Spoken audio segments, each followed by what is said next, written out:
Hey, hello, and we are How's it going? live. I'm Hey, just I'm how's it just going? tweeting, I'm just tweeting how we are live now.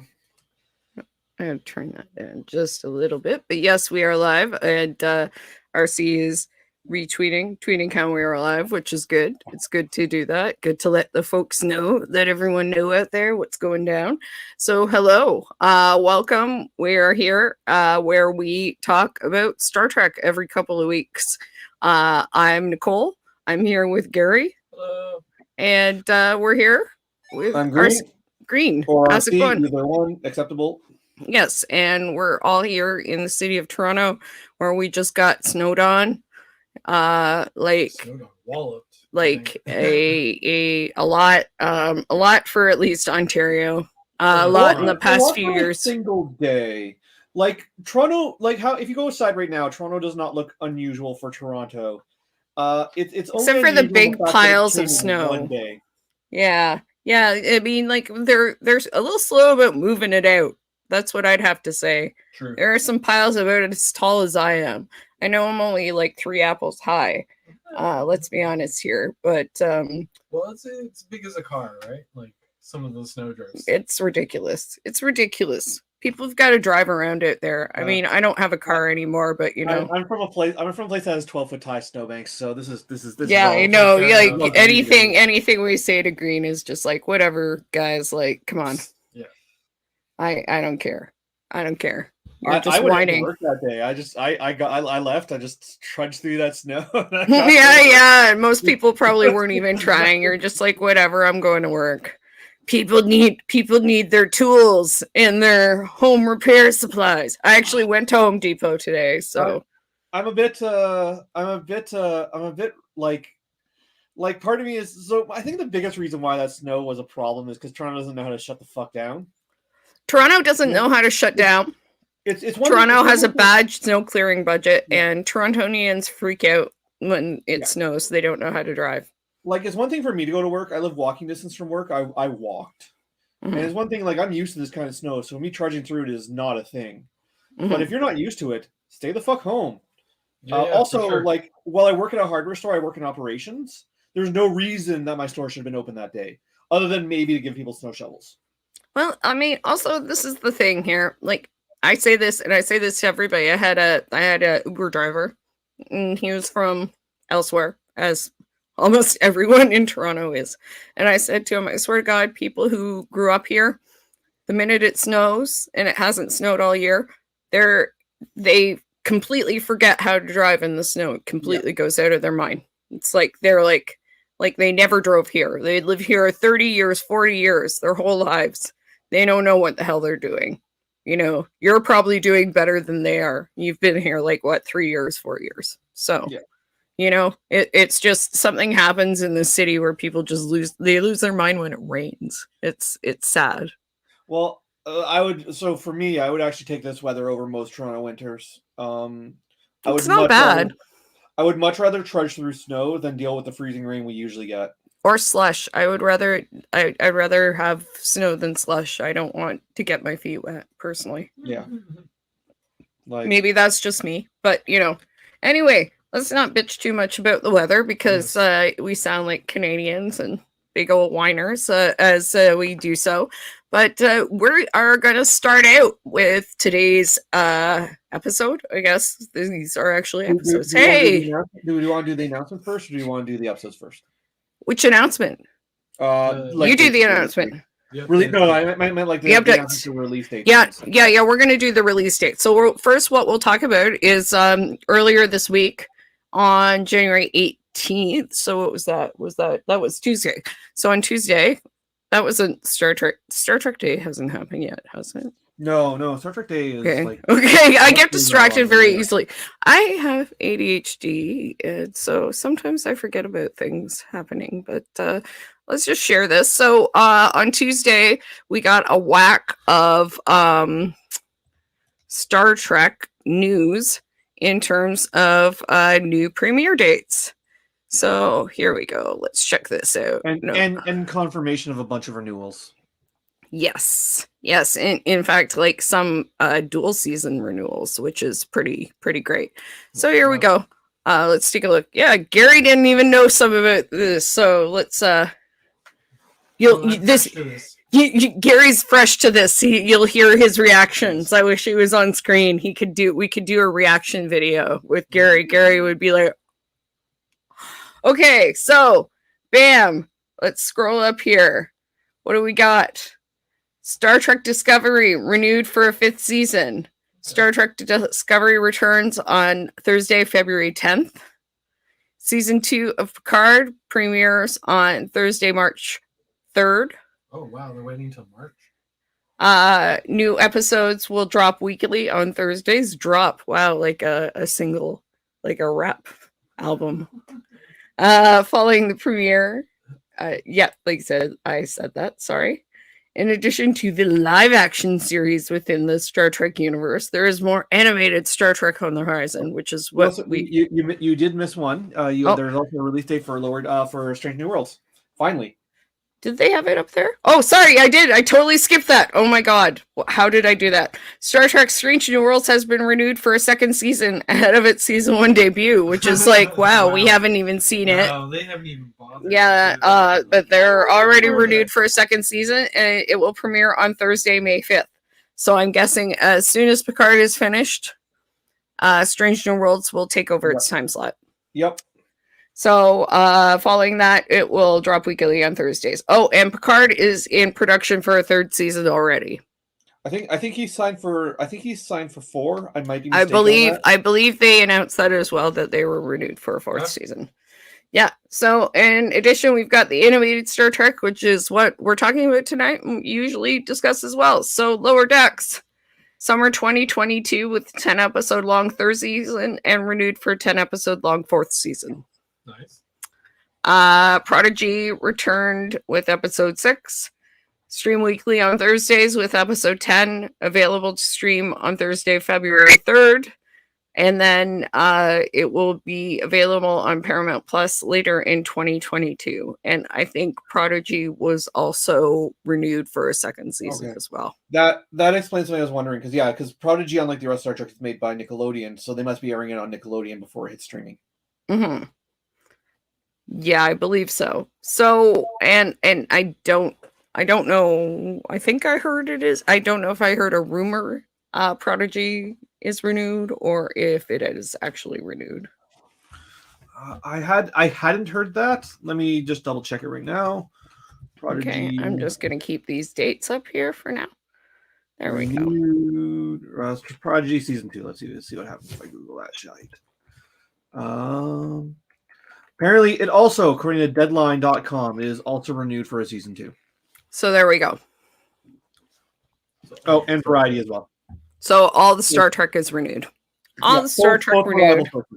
So I guess all we're waiting on is that YA series. If they're doing, Section 31, and if they're gonna do Starfleet Academy or not. Yeah, I don't think Starfleet Academy has been formally announced. It's just kind of a rumor that's floating around the ether. This is like a target-rich environment right now. Yeah. So what we're looking at here is Discovery returns, and we've got some overlap between Prodigy and Discovery. No, we don't. No. So the Prodigy will finish. Discovery comes back. Yeah. There will be some overlap between Discovery and Picard. Yeah. And then when Picard finishes, Strange New Worlds will start. And probably somewhere in there, Lower Decks will start. Which is that's pretty much all how we Lower Decks will probably be August if it's like this year past. Oh, okay, so then Strange New Worlds will finish and then Lower Decks will start. Yeah. Okay. I mean, so we have a little bit of overlap that we have to cover. That will be a little hectic, but that's not the end of the world. This is also all as we predicted. Like this is sort of how we saw it coming out. Yeah, we more or less saw. It's not like we're Nostradamus or something. I mean, it makes a lot of sense, but at the same time, we did. Half the release schedule was already out, so figuring out the other half wasn't too hard. No, and it makes sense. But I think the biggest thing here is Strange New Worlds has a release date and a season 2. Like, And it has a season 2. Excuse me. I and should we're not getting, drink Coke when and I'm we're for doing sure this. getting new seasons of Picard, and we're for sure getting new seasons of everything. Mm-hmm. And some interesting stuff, I guess, from the trailer. I just read something really briefly for Picard. I guess the captain of the Serena, Chris, gets picked up by the authorities when they go forward in time or backward in time. sorry, And was this Picard? yeah, in Okay. Picard, and it's the same year that Cisco went back to in Oh, yeah, I was gonna DS9. tell you. Oh, it's the Bell Riots. Yes, Interesting. yes, yeah, and that's why Chris gets picked up by the authorities. That was like 2024, I think. Yeah, I think that's correct. Yep. And so I heard there's some theory out there that Q is responsible for the mirror universe and the Terran Empire. Yeah, With I mean, him messing around with his tests with humanity and the timeline, et cetera, et cetera. So I just googled it, and the Bell Riots are indeed to 2024. mhm. And man, that's like so. All sci-fi eventually becomes speculative, becomes alternative history. Yeah. Like, but That's some man, interesting thoughts there. Yeah. Our living conditions are actually pretty close to those portrayed in the Bell Riots. And I mean, like, oh, marginalized people getting arrested by the police and put into prison. I'm like, haha, okay. So That's not happening at all. Story checks out. Story checks out indeed. All right, so an interesting couple of Picard seasons we have lining up, I think. And I see some complaints about to come from people. The Bell Riots also does make a logical split point for the mirror universe and the regular universe. Like, why? Well, Cisco was responsible for like making sure things happen in a certain way in the regular universe in DS9, right? Like he's basically like what he does in that timeline makes sure that the Federation happens, I believe. That could be an interesting I mean, obviously I don't think Cisco is going to make an appearance in Picard because what's his name? The actor who portrays him is just not interested in coming back to the character. So I don't even think he'll be back. I doubt he'd even be up for a cameo in Picard. But you can definitely use that footage, though. Yeah. Well, and also I'm thinking of like that. Like Cisco could be responsible for the mirror universe, or rather, Cisco's absence. Like that could be the difference. Is that in one reality, Cisco intervened, and in one he didn't. Mm-hmm. That's what I wonder if is going on. So that could be interesting to look at. So I'm really curious to see Picard, and the wrap up of Discovery will be good as well to see. It's so weird for Picard because it just takes us away from all of the AI storyline. Or does it? Because they have a Soong, they have Nguyen Soong, right? Like, or do they have? Sorry, and a Khan. They have Khan. So they have Brent Spiner playing a Nguyen Soong, and they have a Khan, right? I thought the Khan was for Strange New Worlds. Oh, the Khan's on Strange New Worlds. That's right. So they still have Spiner playing some Nguyen Soong person. Yeah, but they're going back in time, right? Yeah. So what I'm saying is, but that's the beginning of AI, isn't it? Or oh no, they haven't said who Spiner's playing, but someone else is playing a Nguyen Soong. It's gonna be like someone related to it. Like they always have Brent Spiner play a character related to Soong. Always. Yeah, of course. Yeah, anyway, it's robots all the way down, I'm sure. Yeah. You know. I do wonder, like, I don't think they're going to continue the plot. Picard is a robot. Picard is a robot. Like, that is correct. Picard is a robot. Is he a robot or is he an android? What is he? He has synthetic. He's whatever Gray is. Yeah. What is Gray? Well, it's an organic consciousness which has been put in a synthetic body. Yeah. Which I think personally constitutes cyborg. Cyborg. But I believe the base components are still organic though, which is like massively confusing to me. I'm confused but too. They're synthetic, so they are manufactured. Yeah, I mean, so the term synthetic does not necessarily mean inorganic. No. It just means manufactured, right? Yeah, exactly. That's the distinction I use. I don't know. Whatever.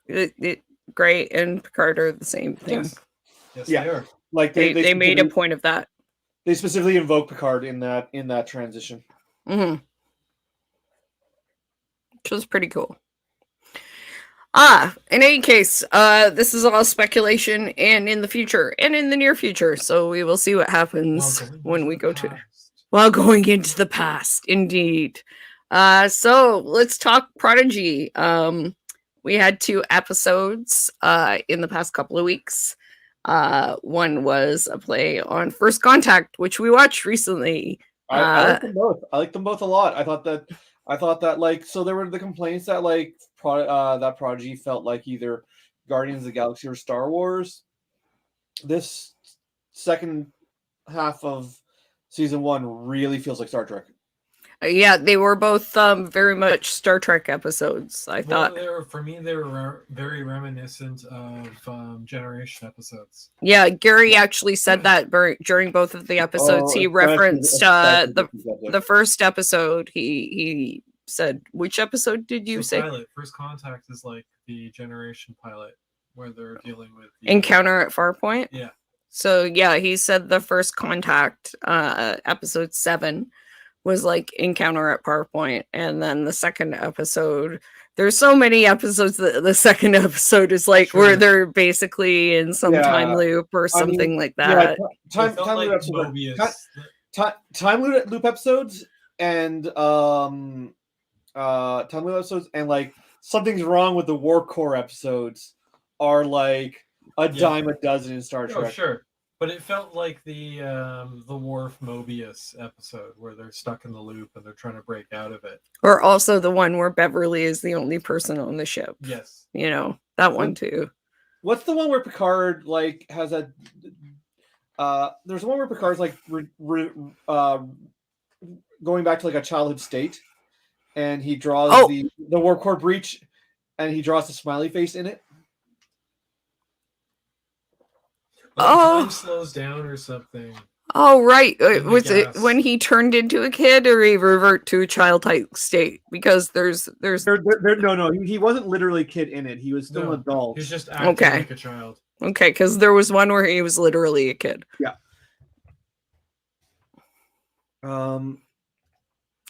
Where they found some snotty little kid to play him. It was great. Yes. The episode I'm thinking of is not that episode. The episode I'm thinking of is Picard Day or something. The Pegasus. Yeah, it's the Picard Day episode I'm thinking of. The Pegasus is the episode.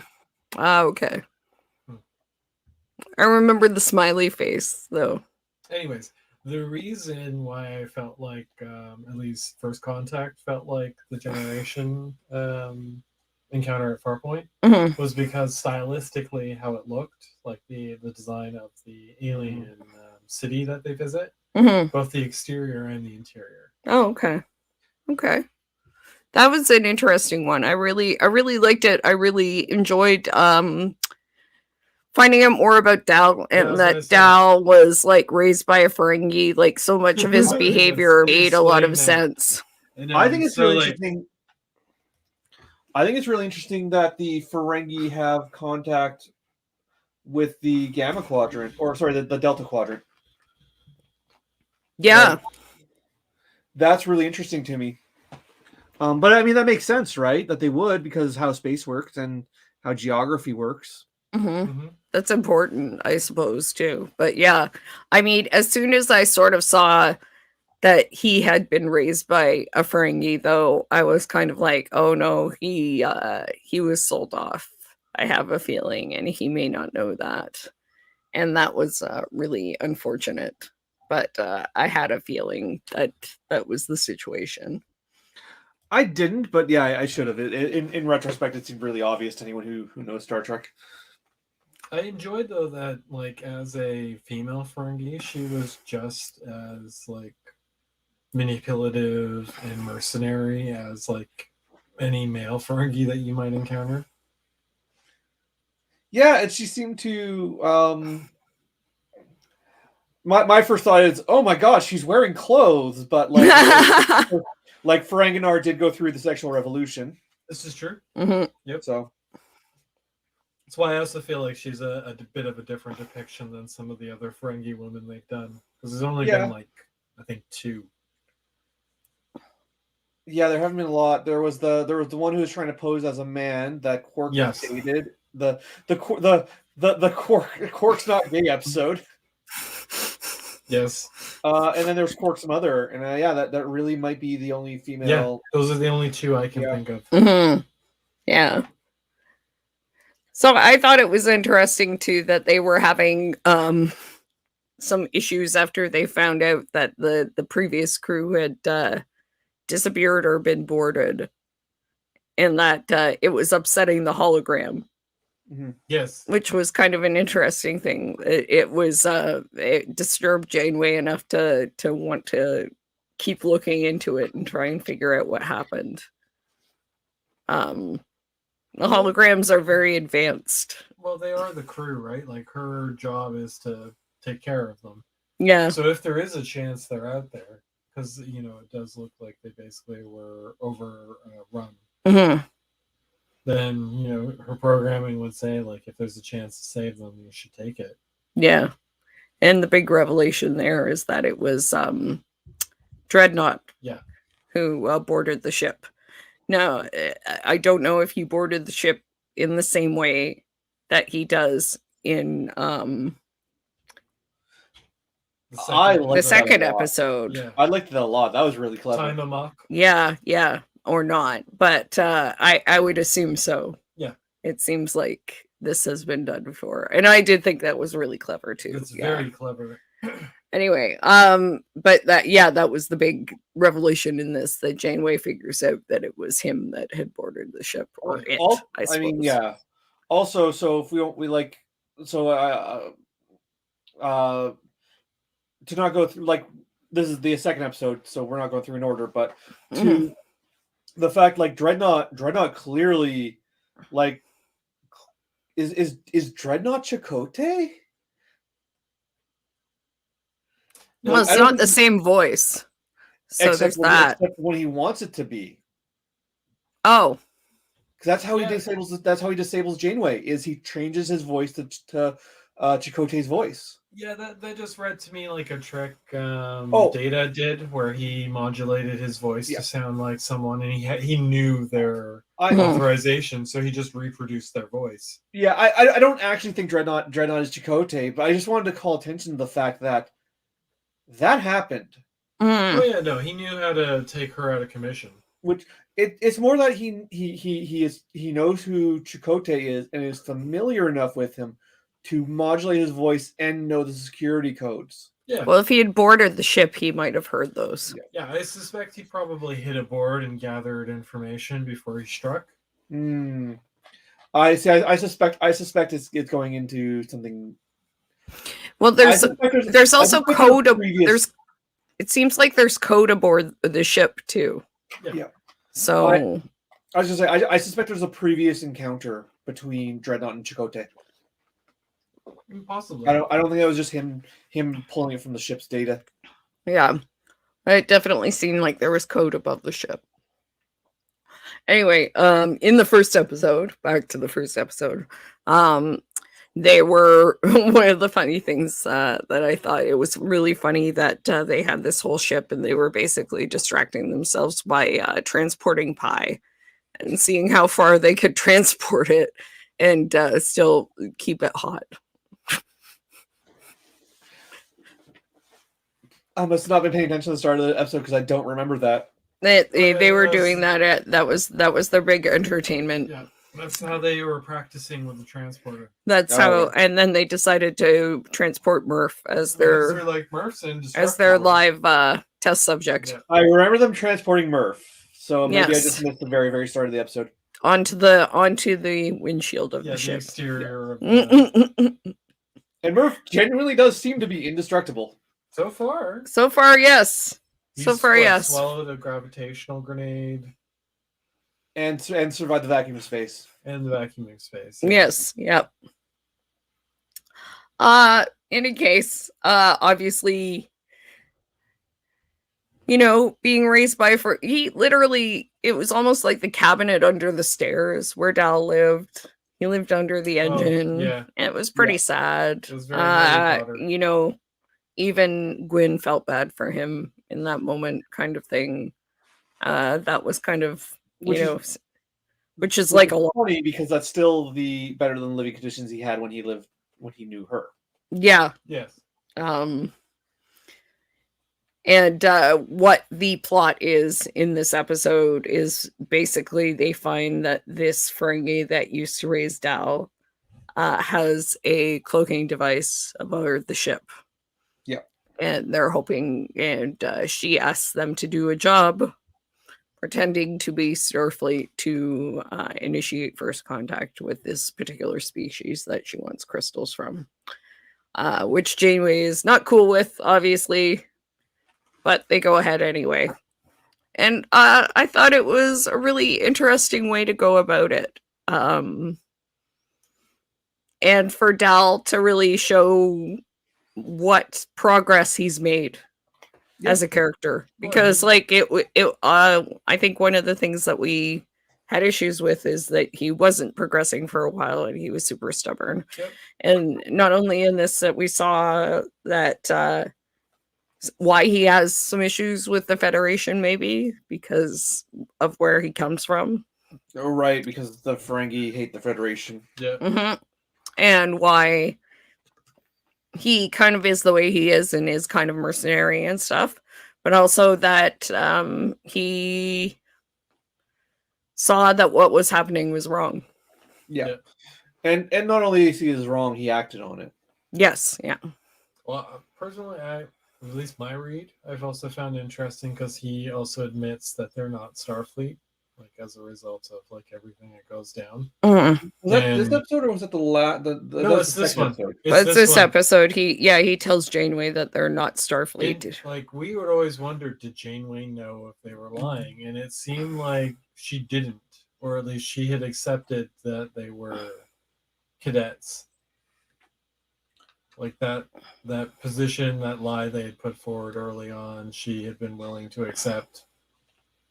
Yeah. I guess you could chalk that up to like the damage done to her memory banks. Oh yeah, sure. Well, and her programming is just to assume, children are on board my ship.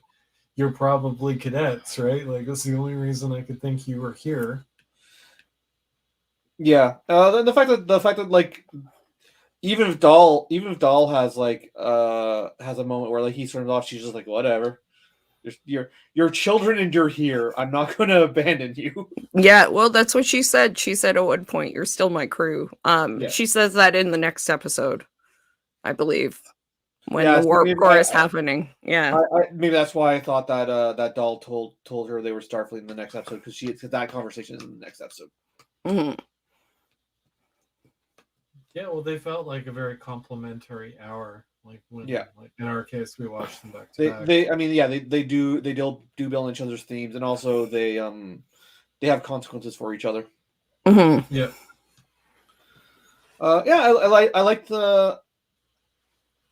I sort of wasn't sold on the episode at first, like episode 1, First Contact. I wasn't entirely sold on it at first. But once the sand started to go wild, I was totally on board.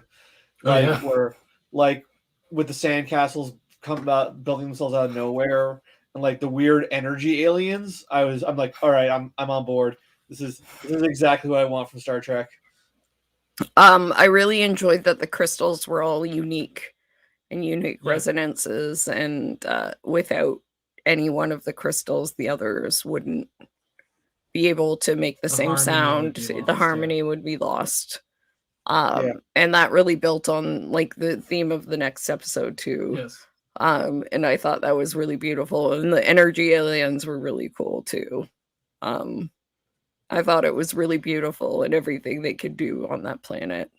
And they had had a really nice contrast between like the Protostars crew's appreciation of everything that was happening between that and the Ferengi, I believe it Nandi, just how she was just focused on trying to get what she wanted out of it. So it was very cool. Yeah, no, I liked it. Like I said, I liked it a lot. I also liked that, like, I like the fact that, like, Gwyn really got a moment to shine. Because I don't like using the term Mary Sue, but she almost feels like a Mary Sue, but she's not, because she actually gets very little. She actually accomplishes very little. So I like the fact that, like, she feels like she should do a lot more than she does, I guess, is more what I'm trying to get at. So I like the fact that she was the one who was like, oh no, they communicate through resonance. Here's how we communicate with them.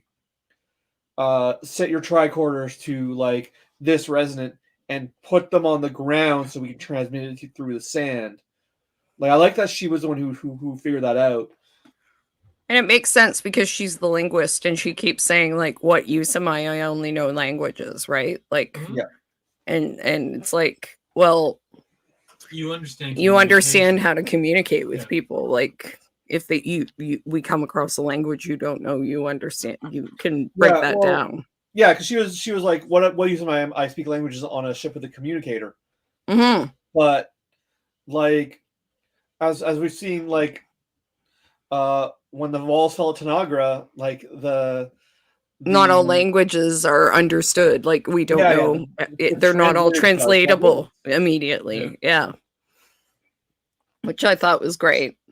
And also, we see that because, you know, they weren't able to fix everything, which was kind of nice. Though Dahl did a very clever thing. He shows that he has learned a lot from the Ferengi in the end, but in order for him to kind of work for his own ends, because he puts the his communicator badge on the crystal that she stole, and they're able to lock on it and transport it back and give it back to the aliens. The Star Trek, like, nerd in me, the really like Star Trek has rules and this breaks the rules. Part of me doesn't like that. Because they're out of transporter range, maybe, or shields. You can't transport through shields. Maybe she had the cloaking device up, because you can't cloak without shields. Right. I forgot about that little detail.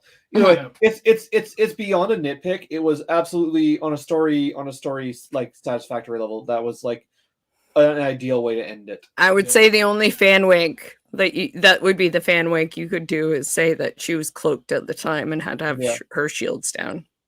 Yeah, that would make sense. Yeah, that holds with the technology. Yeah. If I recall correctly. Yes, at least from my Star Trek. The Klingon versions all operate that way. Yeah. And this was a Klingon. And this was a Klingon. Yeah, exactly. Yeah. I mean, there was I believe there was an episode or a movie about a Romulan ship that could cloak with shields and how dangerous that was. Yeah, I think so. Yeah. Yeah, wasn't that the one though where, like, they managed to face themselves into a planet or something? And... That sounds right.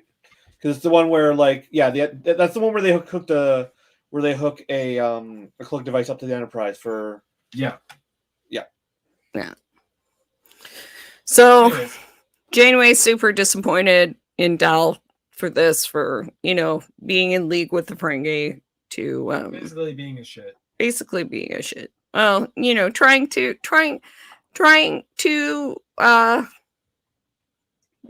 be good with his parental figure, which is the nice thing that he gets with Gwyn, and they have a nice relationship. And I think this is where they've really started to heal what happened between them before, and where Dahl was sort of like, you helped keep us prisoner, is where Gwyn can say, like, I was betrayed by my father, I know what it's like. It still hurts and I still feel bad, and you're still going to feel bad, but you did what was right. So Gwen still needs to rectify the fact that she was literally a slave keeper.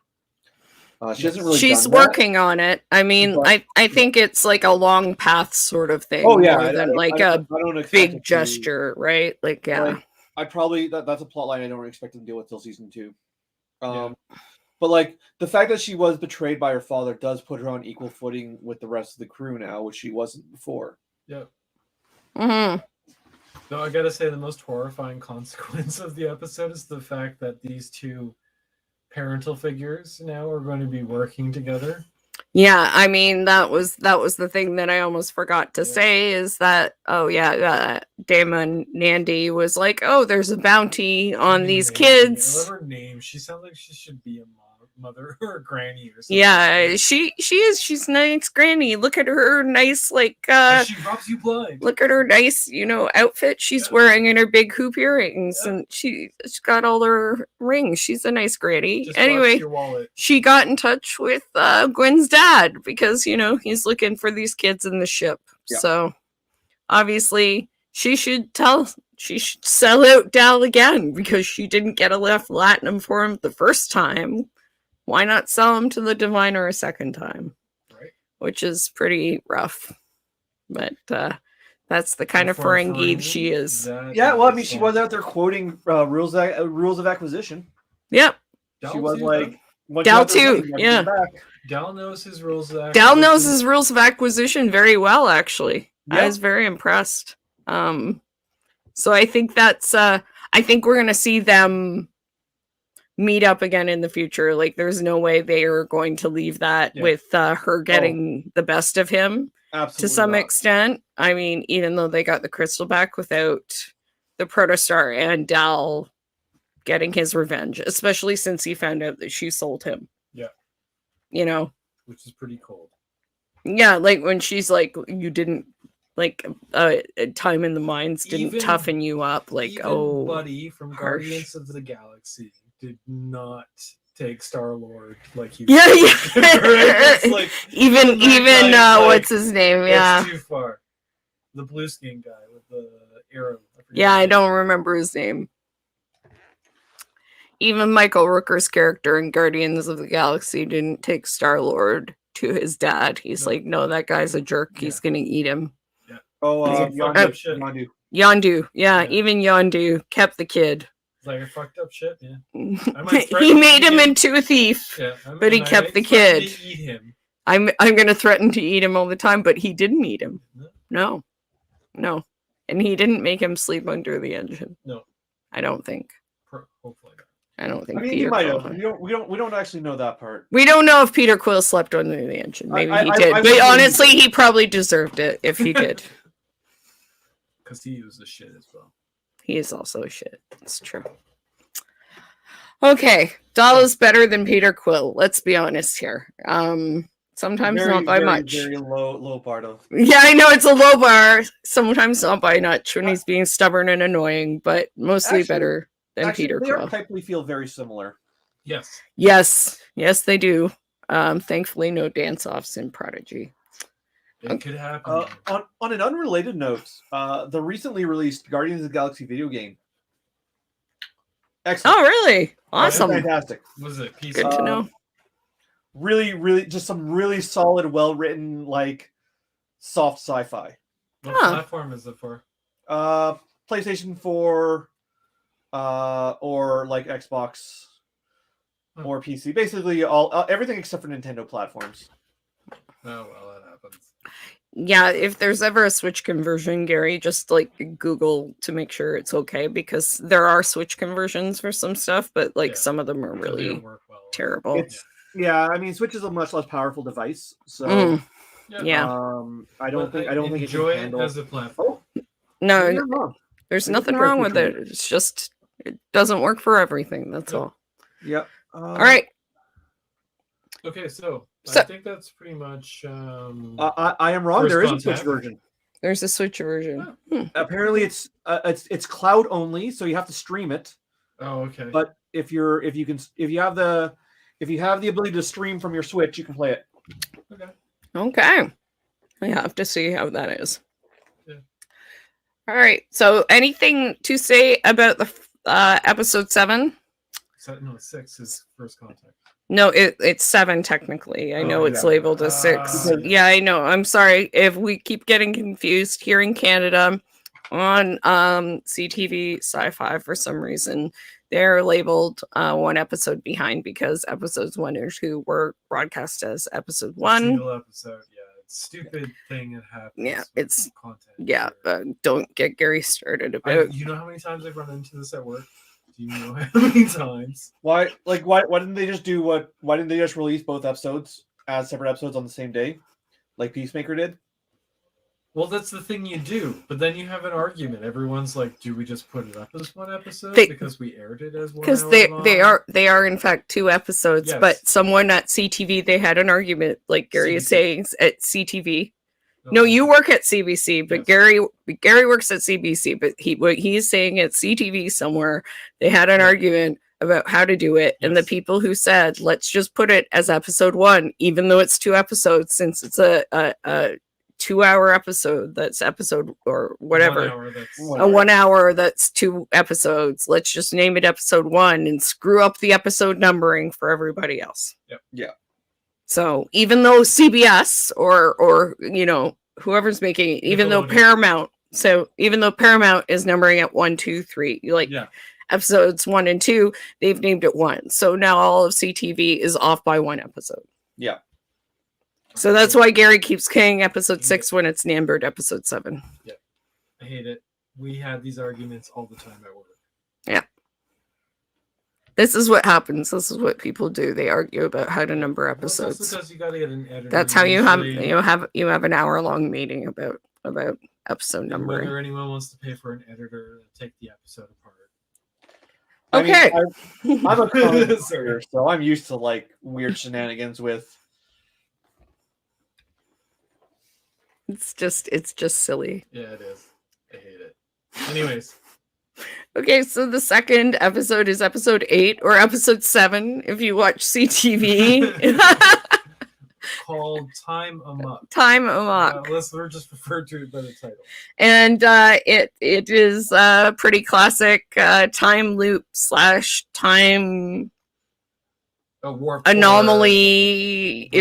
They went into a tachyon storm, and it's like, uh-oh, that's badness. Because of the Protostar engine, which is different. And basically, Jankum Pog is the one who's like, that's a problem, which I thought was great, because often he's just comic relief. Yeah.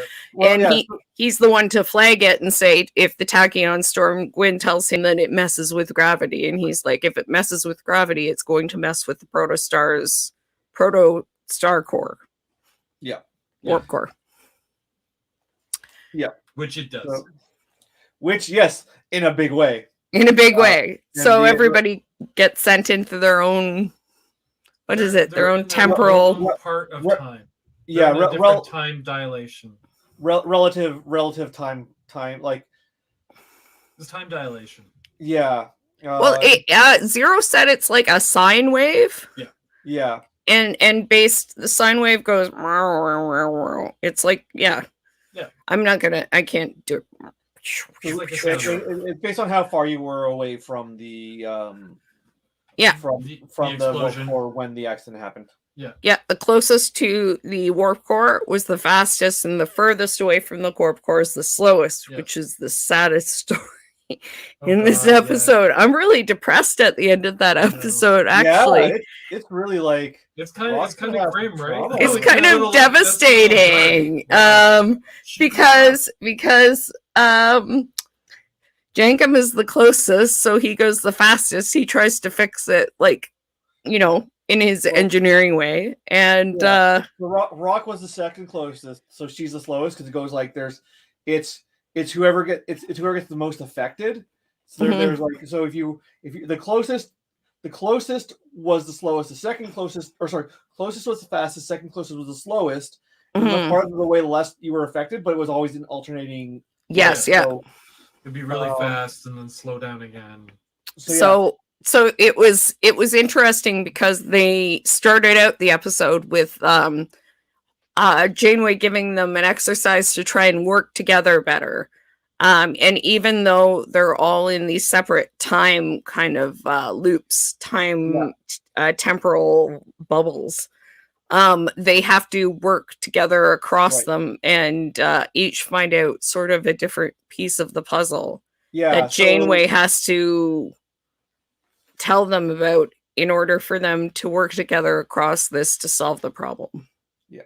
So like Jacob's the one who causes the problem.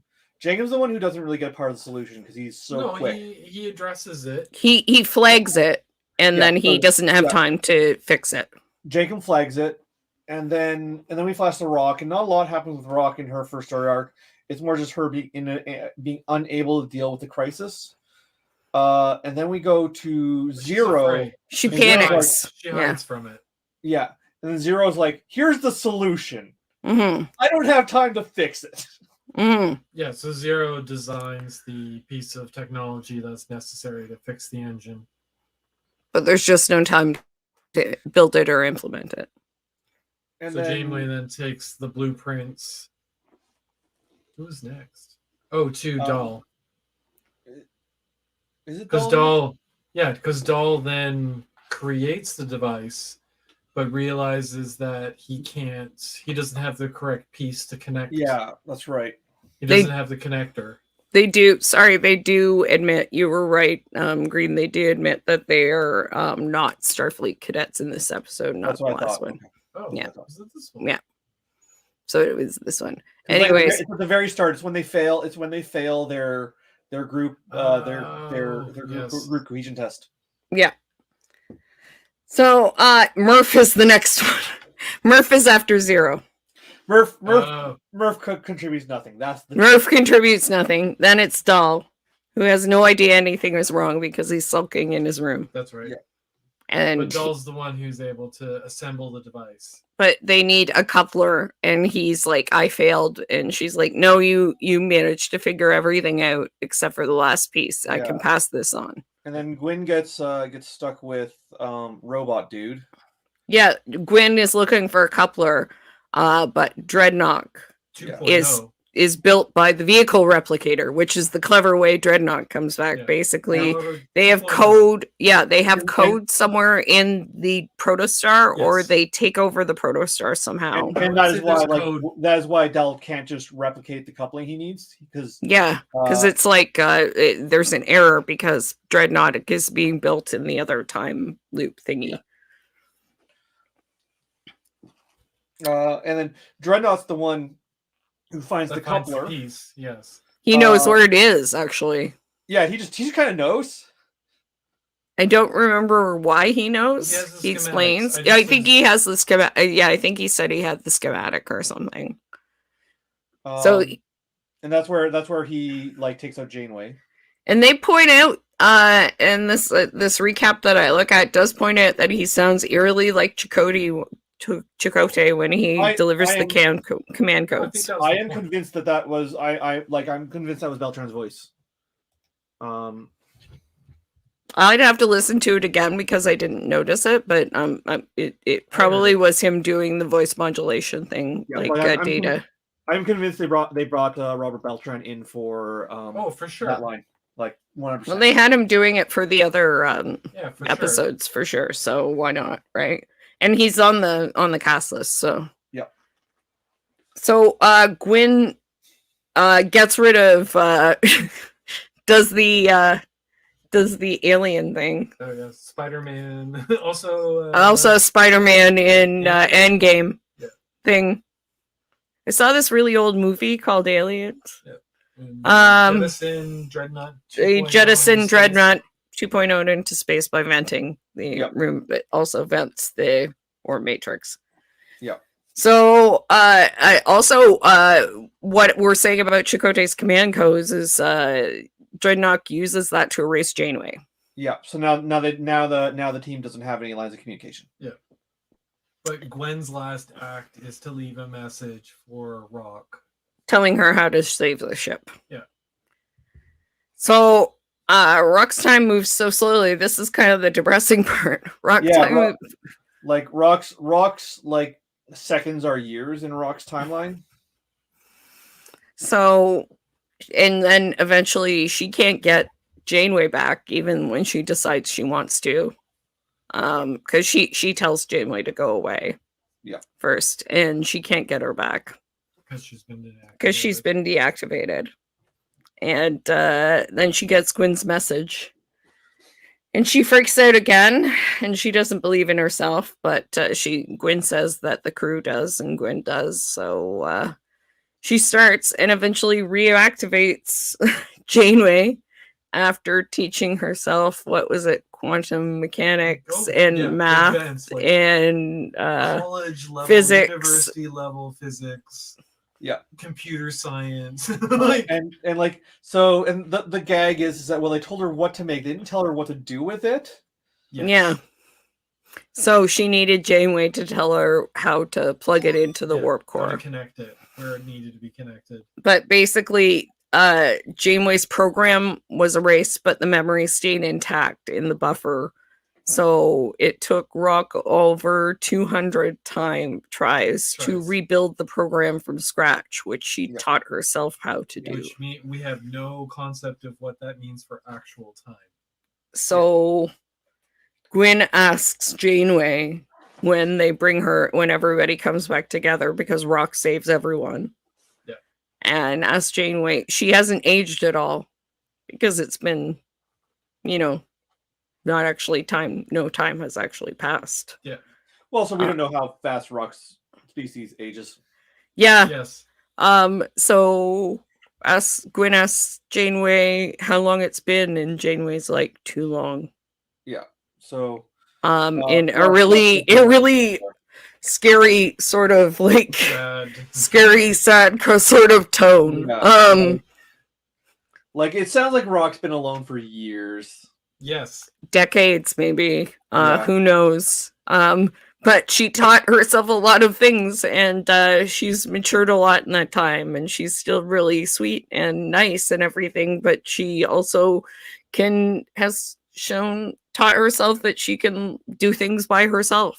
Yeah, well, then that was one of the other nice gags, was when she's asked what happened, she just rolls off this technical explanation. Yeah. Like, what did you do? Well, I did this, and well, the thing was happening with this, and so I did this and this, and I'm like, oh my god.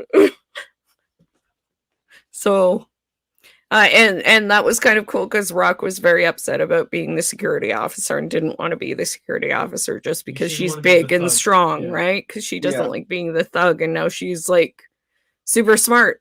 Yep. Yeah, well, I mean, obviously she's now going to be science officer. That's going to be where they're going to put her. Probably, and she can help Jankum with the engineering too. Yeah. So. And Zero with the science. So that's really great. I thought it was really wonderful, but it's really sad. And and Dreadnought at the end, they had trash Dreadnought, and then his eye came back on. Yeah, so I guess because of the time fixing itself, Dreadnought never got fully jettisoned, or fully assembled. Yeah. Yeah, maybe he's like being half assembled somewhere on the ship. That's what it looked like to me. Like, yeah, in the that area, just kind of in pieces. Yeah, that's also how it looked to me. And I think Gwen is probably concerned.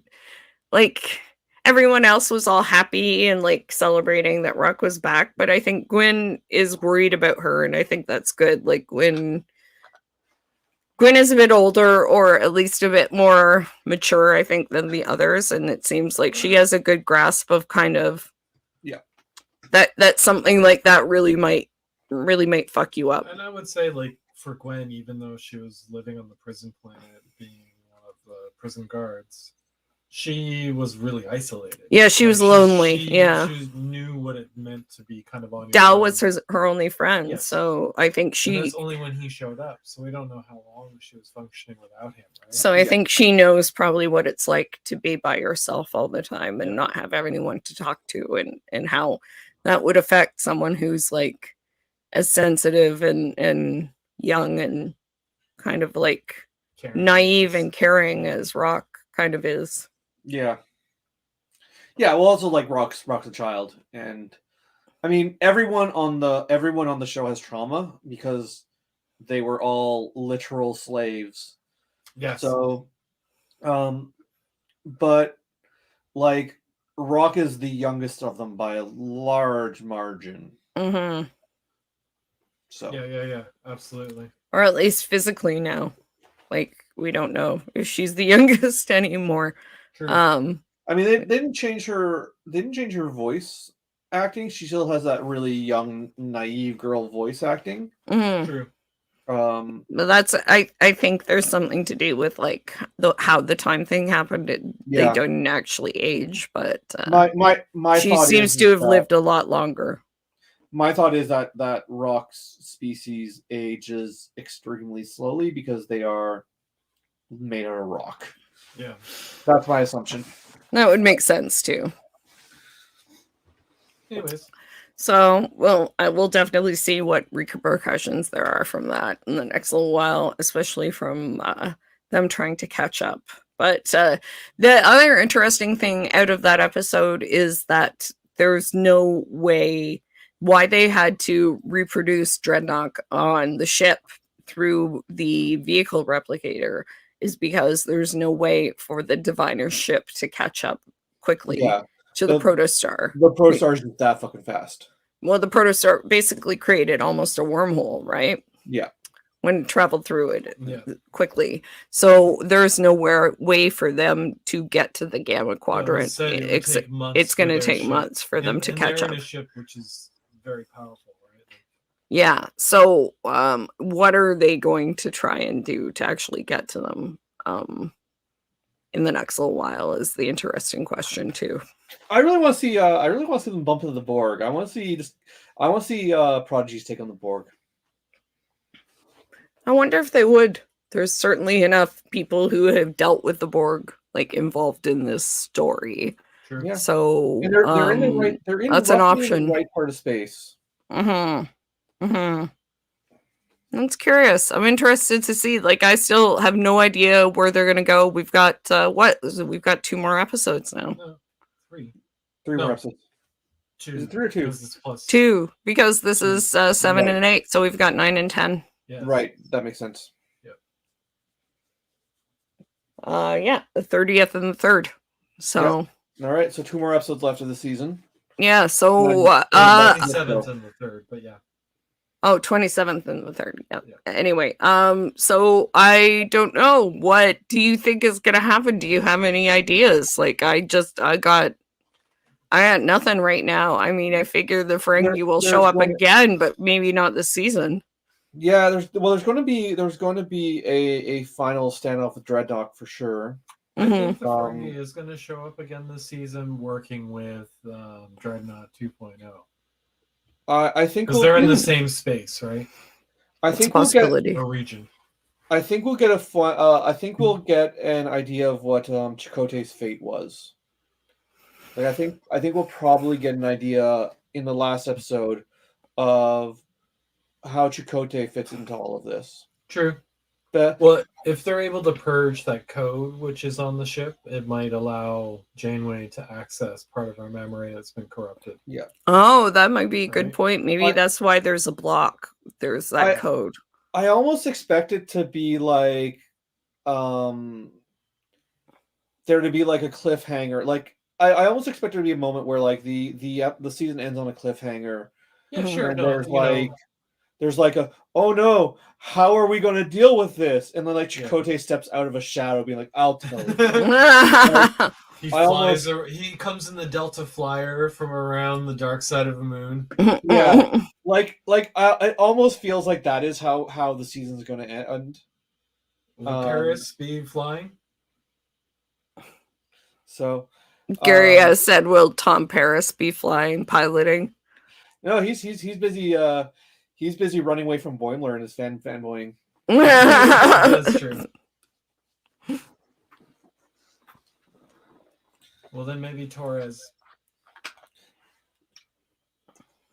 Like my initial thought was that the show was going to end with them reaching Federation space, or that the season was going to end with them reaching Federation space. That was kind of my thought too, but I'm not really sure now. No, that's clearly not where they're going. Mm-hmm. Yeah. Like I said, I think we'll definitely get a teaser as to what the future of Chakotay is on the show. in the last episode. But beyond that, I don't really have any idea where they're going, because it's made very clear that there's not going to be a confrontation with the big bad, the dude who Dreadnought works for. What's his name? The Diviner. Yeah, the Diviner. Yeah. John Noble. Yes. It's very clear we're not going to get a final confrontation with him this season, so it's going to have to be Dreadnought. And they've teased too much about Chakotay to leave that just wholly sitting. But so I suspect they'll begin to answer that, probably as a cliffhanger for season 2.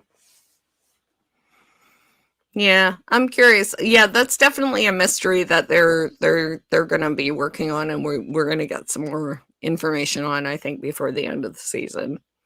But I think maybe there's going to be some sort of cliffhanger to do with that, or maybe to do with like what's going to happen with the Protostar, maybe some sort of thing to do with Dreadnought and the Diviner, or Dreadnought trying to take over the ship again. Yeah, and we'll probably get some answers to what the Protostar engine even is. Yeah,